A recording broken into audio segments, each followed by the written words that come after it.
You're listening to the Economics and Country Risk podcast from S&P Global Market Intelligence. In each episode, our experts will provide you with the where, how, and when to make decisions that transform your business. S&P Global Market Intelligence sees 5 key overlapping themes for the year ahead. In this episode, we explore the theme of supply chain resilience. Supply chain resilience is vital and costly amid significant uncertainties related to labor and policy implementation. Companies will weigh strategies such as inventory expansion, multi-sourcing, and reshoring. Will companies be willing and able to pay for necessary investments in these strategies as corporate cash flows come under pressure? I'm Kristen Hallam, lead content strategist for Global Intelligence and Analytics at S&P Global Market Intelligence, and your host for this episode of the Economics and Country Risk podcast. Here to discuss supply chain resilience from S&P Global Market Intelligence is my colleague, our head of supply chain research, Chris Rogers. Thank you for being here today, Chris, and welcome back to the podcast. Well, thank you very much for having me back. Chris, in previous episodes, we've talked about the normalization of supply chains post-pandemic. If the trend is that supply chains are returning to normal, why invest in resilience? Yeah, I think it's a good question. And, clearly as a supply chain analyst, I'm going to want to make sure that people still pay attention to what we've got to talk about, even if the world's not crazy. But the sad fact of the matter is you're never more than a few months away from some sort of significant supply chain disruption. That might not necessarily be something as big as what we faced in the past 3 years, which was largely the result, as we've discussed in the podcast before, of consumer demand during the pandemic, driving all kinds of upheaval in demand planning, in logistics networks, in inventory systems. But there's always other issues that emerge. And, that might be politics. Our colleagues in the risk team have mentioned over 70 elections in the coming year. Every election brings a risk of change in policy, whether it's trade or industrial or labor relations that can cause upheaval in supply chains.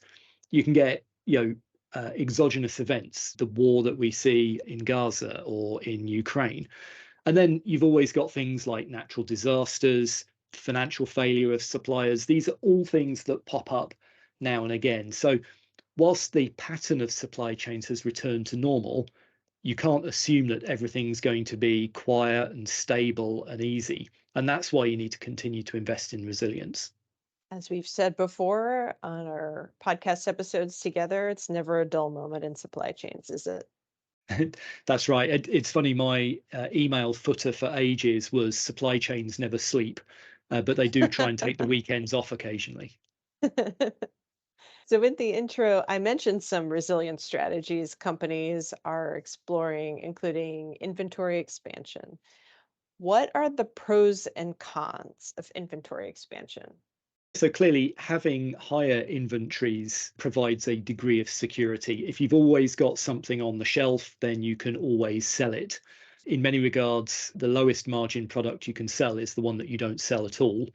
But the period that we've just been through with empty shelves, or even more challenging, the non-availability of some specific parts within complex manufactured goods, semiconductors in cars is always the classic example that gets referred to now, building up inventories so you've got more than just a few days of availability.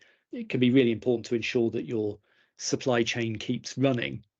On the other hand, it's darn expensive. Every widget you have on the shelf is dollars that are not in the bank, or are not paying a dividend to your shareholders, or money that you owe. And when we're in a period of elevated interest rates, the calculus that goes into how much should I have on the shelf changes quite radically.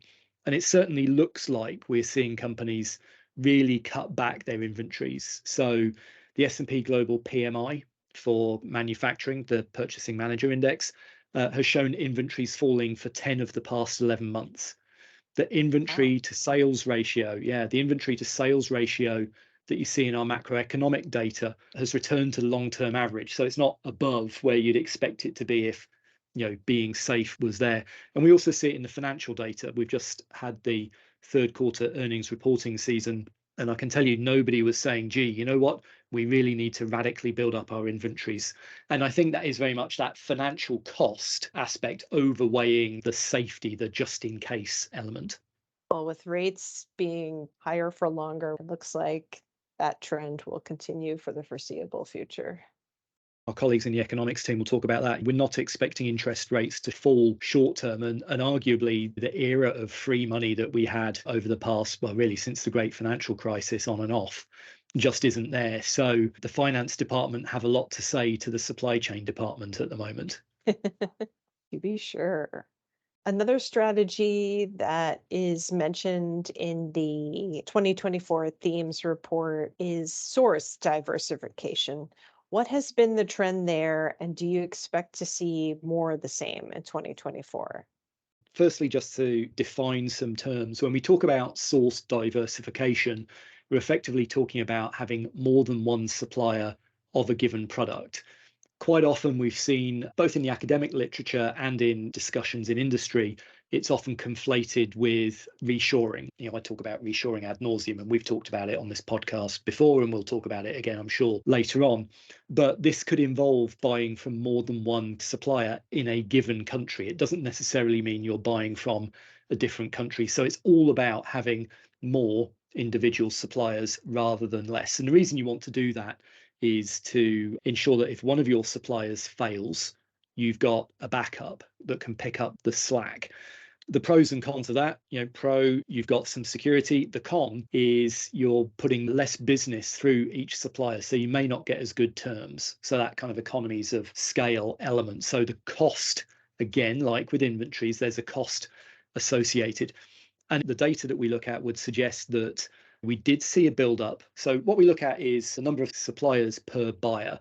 And we do that within our bill of lading based supply chain data set. If we look at the top 500 US importers, the number of suppliers they had increased by just over 10% in 2021 versus 2019.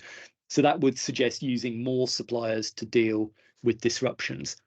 But in 2022, there was a 2% step down. And then in the past 12 months through the end of September, we've actually come all the way back down to 2019 levels. So what that Oh. suggests to me is that actually, diversification was a temporary must-have and is not necessarily something that we're going to see as a long-term trend. Looking into 2024, we can certainly say, absent some sort of shock event, companies are probably going to be focusing more on reducing costs than increasing security.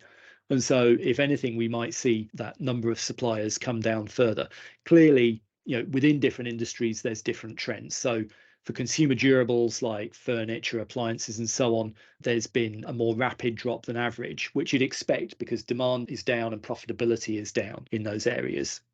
No one's rushing out to buy sofas because they can't go to concerts anymore. So, Yeah, that's right.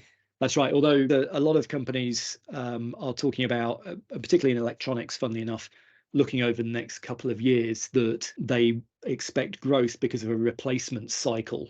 So, oh, less so for a sofa because you don't tend to buy a sofa every 3 years unless your kids wreck it, of course. But certainly for electronics, most computers have a life of 3 or 4 years, similar televisions and so on. And 2024 is 4 years after the start of the pandemic when a lot of this spending started. So, we may see a pickup in a lot of that activity.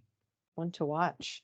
Reshoring is always a favorite topic when you appear on the podcast. So, of course, I have to have a reshoring question for you.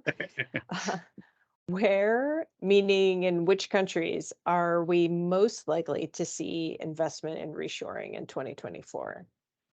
The first point to make is that these decisions take years to implement and often take years just to decide on. When we speak to our customers in the supply chain world, they do very much think in terms of 3 to 5 year brackets. The bracket that we're in at the moment has a couple of interesting endpoints during 2024. As I mentioned earlier on, there's a lot of elections coming up next year. So a lot of the policy mix that's out there is going to change. So if part of your decision about reshoring is, do I have friendly policy or not, you're going to have to make some tough decisions on that. Obviously, with both the US and Mexico having elections coming up, as well as a lot of European states, there's some tough decisions to be made.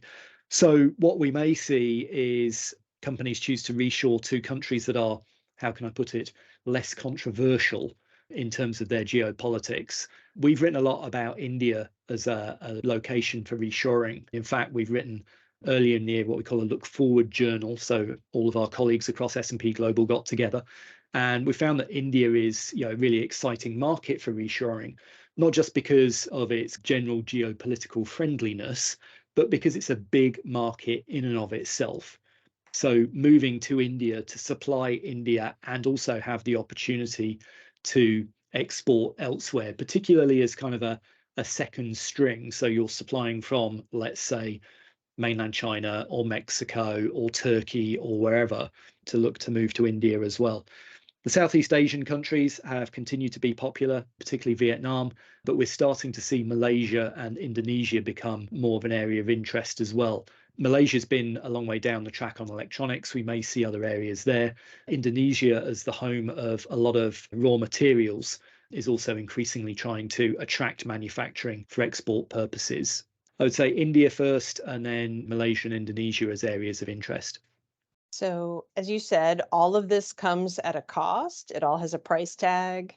Are there certain industries that are more likely to make these investments in resilience?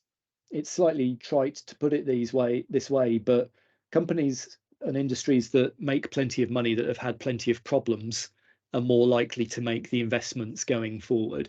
The automotive industry is an obvious one. With the autos industry, that comes at the same time as this ongoing shift to electrification. You can review your entire supply chain stack in one go. Similarly, the electronics industry, and I mean everything there from semiconductors through to finished goods like smartphones and computers, go through a continual process of review. And because their products evolve so rapidly, there's a continual review of that supply chain ongoing. At the other end of the scale, some of the lower margin industries, particularly those with relatively simple assembly requirements, are actually probably looking less at resilience investments. So think about industries like apparel, some of the larger consumer goods that we talked about earlier, like appliances and furniture. We'll probably see less of that from them as well. Those are the industries I'd be thinking about. So, for 2023, we had a separate theme focused on labor, reshuffling labor markets. For 2024, labor is really baked into our five themes. How is labor baked into supply chain resilience? Clearly, supply chains don't work unless there's people to make them work, much as there's a continuing push towards automation. But we've had a very important lesson or a reminder this year of the disruptions that can be caused by labour to supply chains in the US with the United Auto Workers strike, which we've written plenty about. I'm sure there'll be plenty of business school reviews of them done as well.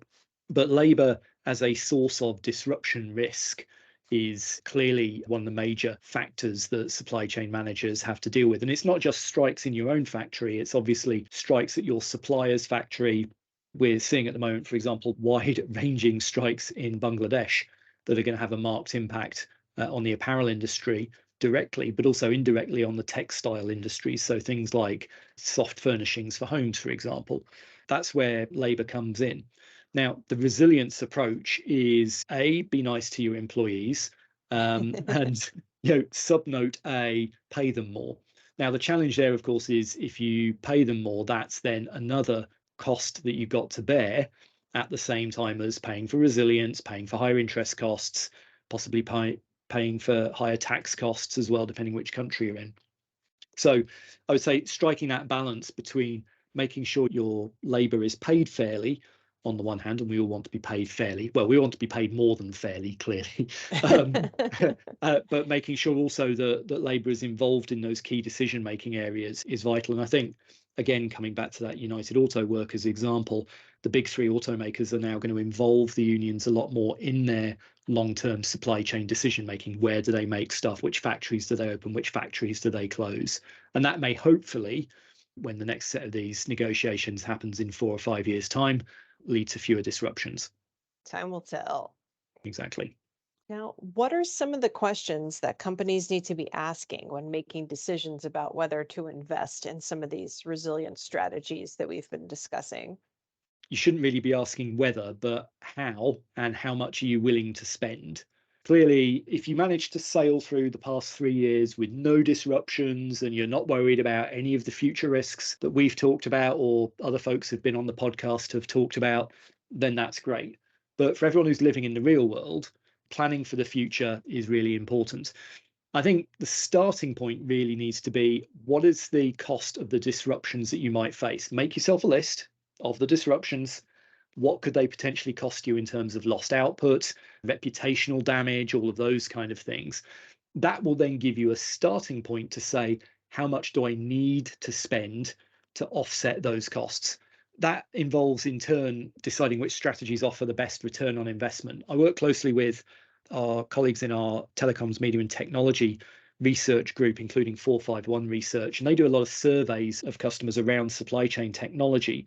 And number one is always, we need to understand the return on investment. If costs are high and money is tight, looking at strategies with a low direct return on investment but a big knock-on effect need to be borne in mind as well. It's why we're so keen on encouraging companies to look at the technology aspects of their supply chain. These are areas where there are easy fixes, where you can rapidly identify the golden outcome, which is we improved resilience and cut our costs. Those times where you go, actually, we've always used this one supplier, but now that we've gone out and looked at all of the other suppliers, we found these 3 other ones that are way cheaper. So just that kind of review discipline can be really important. And I think related to that as well, the key question that needs to be asked is, we might be comfortable with our own position, but what about our key suppliers and our key customers? Trying to get inside their head a little bit, try and work out where their failure modes are and ways that you can either mitigate those or even have plans in place to help in the situation that your suppliers or customers struggle as well. So, Chris, any final thoughts on supply chain resilience for our listeners?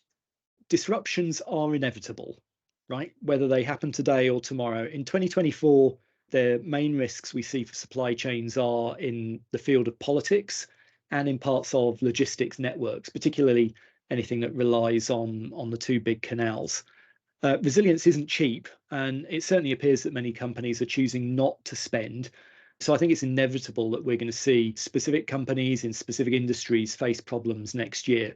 Those that do spend, even if it's only on like small technological enablement for resilience, they may face some short-term costs, but it could lead them to be long-term winners in their sectors. All that's left for me to do is to thank you, Chris, for sharing your insights with us. And thanks to you, our listeners, for tuning in.